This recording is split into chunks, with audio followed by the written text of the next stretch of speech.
નમસ્તે વિદ્યાર્થી મિત્રો, આજે આપણે જોશું સ્વાધ્યાય 3.3 પ્રશ્ન નંબર 4. એ પણ એક આલેખ છે, બરાબર. હવે આના પછી બે જ આલેખ છે, બરાબર. આ પ્રશ્ન નંબર 4 નો આલેખની રકમ જોઈએ આપણે કે પ્રશ્ન નંબર 4 માં એવું કહે છે કે એક વિદ્યાર્થી છે, એ વિદ્યાર્થીના પ્રથમ સત્ર અને બીજા સત્રના પરિણામ આપેલ છે. યોગ્ય પ્રમાણમાપ લઈ દ્વિલંબ આલેખ દોરો. અહીંયા આપણે કયો આલેખ દોરવાનો છે? લંબ આલેખ નહીં, કયો? દ્વિલંબ આલેખ, જે આપણે આગળ એક ઉદાહરણમાં શીખી ગયા. હવે નીચેના પ્રશ્નોના જવાબ આપો. પછી એની નીચે આપણને 3 પ્રશ્નો આપેલા છે, એના જવાબ આપવાના રહેશે, બરોબર. તો અહીંયા એક વિદ્યાર્થીઓના પ્રથમ સત્ર અને બીજા સત્રના બેના 100માંથી માર્ક્સ આપેલા છે. કેટલામાંથી? 100માંથી, બરોબર. આ રકમ જોવા માટે તમે ચોપડીનો ઉપયોગ કરજો. તો એ વિદ્યાર્થીના અંગ્રેજીમાં પહેલા સત્રમાં 67, બીજામાં 70, હિન્દીમાં 72 પહેલા સત્રમાં, તો બીજા સત્રમાં 65, ગણિતના પહેલા સત્રમાં 88, બીજા સત્રમાં 95, વિજ્ઞાનમાં પહેલા સત્રમાં 81, બીજા સત્રમાં 85, સામાજિકમાં પહેલા સત્રમાં 73, તો બીજા સત્રમાં 75. તો આપણે આ માહિતીનો એક આલેખ દોરીશું, બરોબર. તો હવે અહીંયા ગુણાત્મક માહિતી છે ઉપરના વિષયના નામવાળી, તે આપણે કયા અક્ષ ઉપર દર્શાવશું? x. અને આ સંખ્યાત્મક માહિતી હંમેશા y અક્ષ ઉપર જ આવે. તો હવે તમે આ આલેખપત્ર જોઈ શકો છો, બરોબર. મેં આલેખપત્રમાં તમે જોઈ શકો છો કે નીચેથી 2 ખાનાની લીટી છોડીને x અક્ષ દોર્યો, બરોબર. પછી ઊભા 2 ખાનાની લીટી છોડીને y અક્ષ દોર્યો છે. બંને જ્યાં છે ત્યાં ઉગમ બિંદુઓ. અહીંયા આપણે લખીશું કે x અક્ષ ઉપર વિષયની માહિતી દર્શાવેલી છે અને y અક્ષ ઉપર ગુણની માહિતી દર્શાવવામાં આવેલી છે, બરોબર. હવે અહીંયા દ્વિલંબ આલેખ દોરવાના છે. તો પ્રથમ સત્રને આપણે છે ને બ્લેક ખાનું રાખશું અને બીજા સત્રનું ખાનામાં આપણે આવી ડિઝાઇન, લીટીવાળી ડિઝાઇન કરશું. એટલે પ્રથમ સત્રનો સ્તંભ અને દ્વિતીય સત્રનો સ્તંભ અલગ પડી રહે એ રીતે આપણે દોરીશું, બરોબર. હવે અહીંયા તમે જોઈ શકો સૌથી મોટામાં મોટી સંખ્યા કઈ છે? તો 95. તો y અક્ષ ઉપર આપણે છે ને એક ખાના બરાબર 10 ગુણ લેશું, એટલે એક લીટી બરાબર 2 ગુણ થાય, કેમ કે આ 5 લીટીવાળું ખાનું છે, બરોબર. એટલે 1 સેન્ટીમીટર બરાબર કેટલા ગુણ લેશું? 10. તો અહીંયા લખીશું x અક્ષ ઉપર 10, 20, 30, 40, 50, 60, 70, 80, 90 અને 100. જો આપણે 5 લે તો થોડુંક બહુ મોટો થતા, આલેખપત્રમાં આવી જાય એટલો મોટો થતા આલેખ, બરોબર.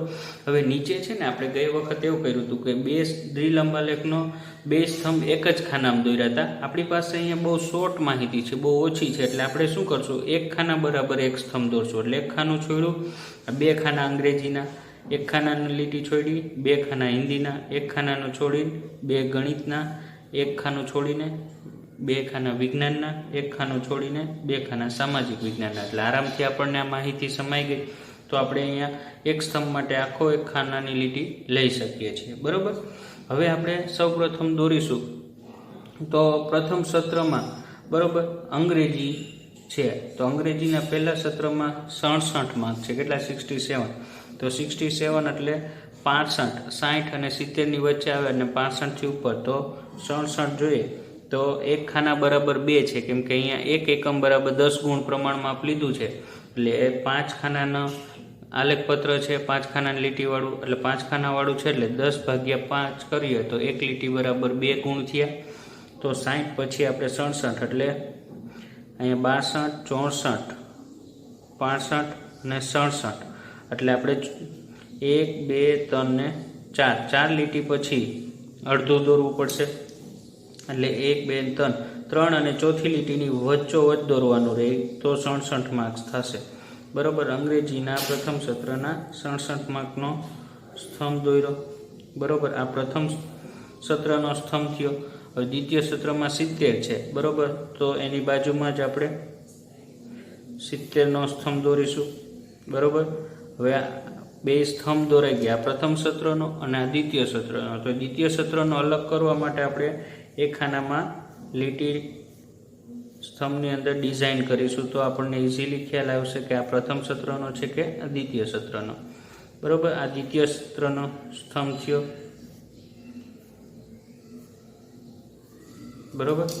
હવે હિન્દીના લઈએ તો હિન્દીમાં 72 માર્ક્સ છે, એટલે 70 ને 2 પ્રથમ સત્રમાં, એટલે એક પહેલી લીટી જ આવશે 70 પછી, કેમ કે એક લીટી બરાબર 2 માર્ક્સ છે, બરાબર.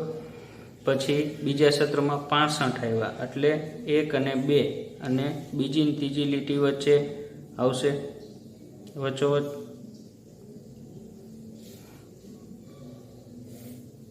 બરાબર.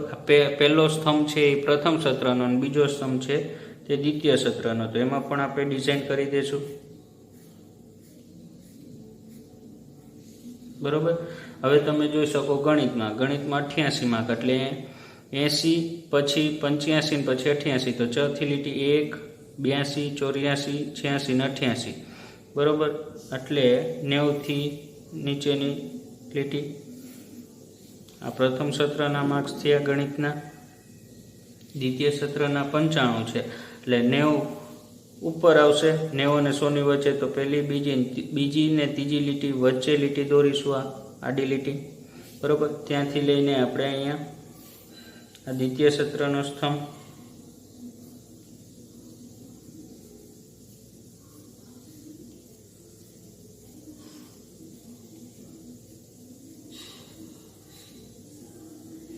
બરાબર. દ્વિતીય સત્રનો સ્તંભ કેવા પ્રથમ ને દ્વિતીય.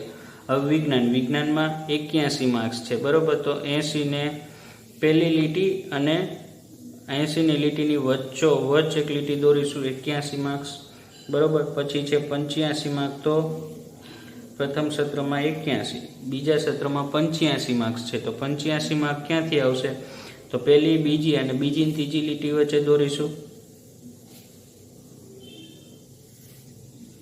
બરાબર. એને પણ આપણે ડિઝાઇન તરીકે અલગ કરીશું,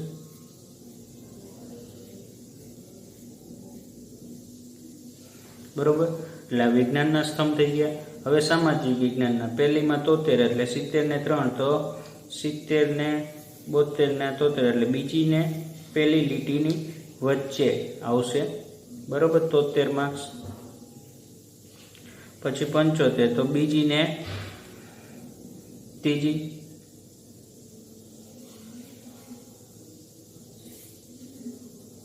બીજો સ્તંભ છે તે બીજા સત્રનો છે,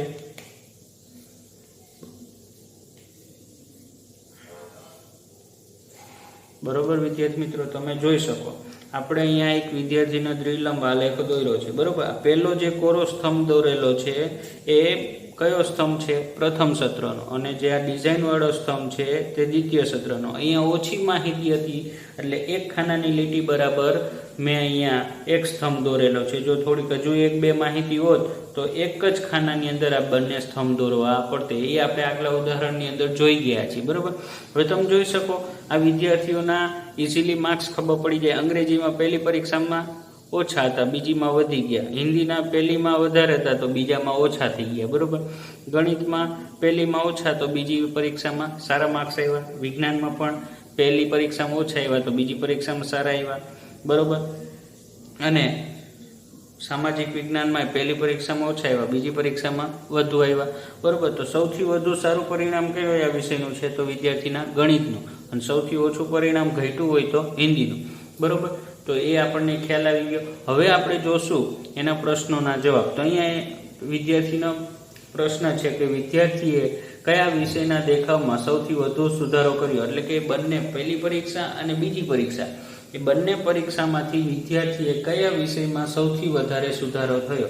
તો પહેલાં આપણે અંગ્રેજી લઈએ તો બીજા સત્રમાંથી પહેલું સત્ર બાદ કરીશું, કેમ કે બીજા સત્રના માર્ક્સ વધારે છે, બરોબર. એટલે બીજા સત્રમાંથી પહેલા સત્રના માર્ક્સ બાદ કરીએ, 70 - 67 એટલે 3 માર્ક્સનો વધારો થયો, બરોબર. પછી હિન્દી લઈએ તો હિન્દીમાં 65 - 72 તો -7 માર્ક્સનો ઘટાડો થયો, કેમ કે 72 માર્ક્સ પહેલા આવ્યા હતા અને બીજી પરીક્ષામાં 65 આવ્યા એટલે ઓછા થયા, એટલે -7 માર્ક્સ આવ્યા. એટલે હિન્દી વિષયમાં એનો દેખાવ બહુ નબળો થયો, બરોબર. પછી ગણિત વિષયમાં પહેલીમાં 88 હતા તો બીજીમાં 95, એટલે 95 - 88 તો 7 માર્ક્સ આવ્યા પ્લસ, બરોબર. 7 માર્ક્સ આવ્યા એટલે 7 માર્ક્સનો વધારો થયો. વિજ્ઞાનમાં 81 પહેલી પરીક્ષામાં હતા અને બીજી પરીક્ષામાં 85, એટલે 85 - 81 તો 4 માર્ક્સ આવ્યા, 4 માર્ક્સનો વધારો થયો. સામાજિક વિજ્ઞાનમાં 73 - 75 તો 73 - 75 તો 75 - 73 છે, બરોબર. તો કેટલા માર્ક્સનો? 2 માર્ક્સનો વધારો થયો. તમે જોઈ શકો બીજી પરીક્ષામાંથી આપણે પહેલી પરીક્ષાના માર્ક્સ બાદ કરવાના. તો બરોબર, બીજી પરીક્ષાની માર્ક્સમાંથી પહેલી પરીક્ષાના માર્ક્સ બાદ કરો તો આપણને ખ્યાલ આવી જાય કે વિદ્યાર્થીએ સૌથી વધારે કેમાં મહેનત કરી. તો ગણિત વિષયમાં સૌથી વધારે માર્ક્સ સારા છે. જો 7 માર્ક્સનો વધારો છે, બાકીનામાં 3, 4 ને 2 માર્ક્સનો વધારો. પણ હિન્દીમાં તો 7 માર્કનો ઘટાડો થયો, બરોબર. એટલે વિદ્યાર્થીએ ગણિતના દેખાવમાં સૌથી વધુ સુધારો કર્યો છે, બરોબર. બીજો સવાલ, કયા વિષયમાં સુધારો સૌથી ઓછો છે? તો અહીંયા ખ્યાલ આવી જાય જેના માર્ક્સ માઇનસમાં છે એનો સૌથી ઓછો સુધારો થયો, બરોબર. પણ એ આપણે નથી લેવાનું. આપણે અહીંયા શું પૂછ્યું છે? કયા વિષયમાં સુધારો સૌથી ઓછો થયો છે? સૌથી ઓછો એટલે સામાજિક વિજ્ઞાનમાં. ભલે આમાં તો બહુ ઘટાડો થયો, પણ સૌથી વધારે માર્ક્સમાં સૌથી ઓછો સુધારો હોય તો કયો છે? તો સામાજિક વિજ્ઞાન. તો અહીંયા આપણે લખશું કે સામાજિક વિજ્ઞાનમાં વિષયમાં સુધારો સૌથી ઓછો છે. આપણને એવું નથી પૂછ્યું કે સૌથી નબળો કેમાં છે, આપણને એવું પૂછ્યું કે કયા વિષયમાં સુધારો સૌથી ઓછો છે. તો સુધારો થયો છે 4 વિષયમાં, એમાં સૌથી ઓછો કયો? તો સામાજિક વિજ્ઞાનમાં. કેટલા માર્ક્સનો? 2 માર્ક્સનો જ સુધારો થયો, બાકીનામાં 3, 4 ને 7નો સુધારો છે. પછી ત્રીજા સવાલ આપણને એવું પૂછ્યું છે કે શું કોઈ વિષયમાં દેખાવ નીચો ગયો છે? તો હવે આપણે કયો આવશે? હિન્દી. હા, વિદ્યાર્થીનો દેખાવ હિન્દી વિષયમાં નીચે ગયો છે, કેમ કે -7 માર્ક્સ થયા, બરોબર વિદ્યાર્થી મિત્રો? ખ્યાલ આવ્યો?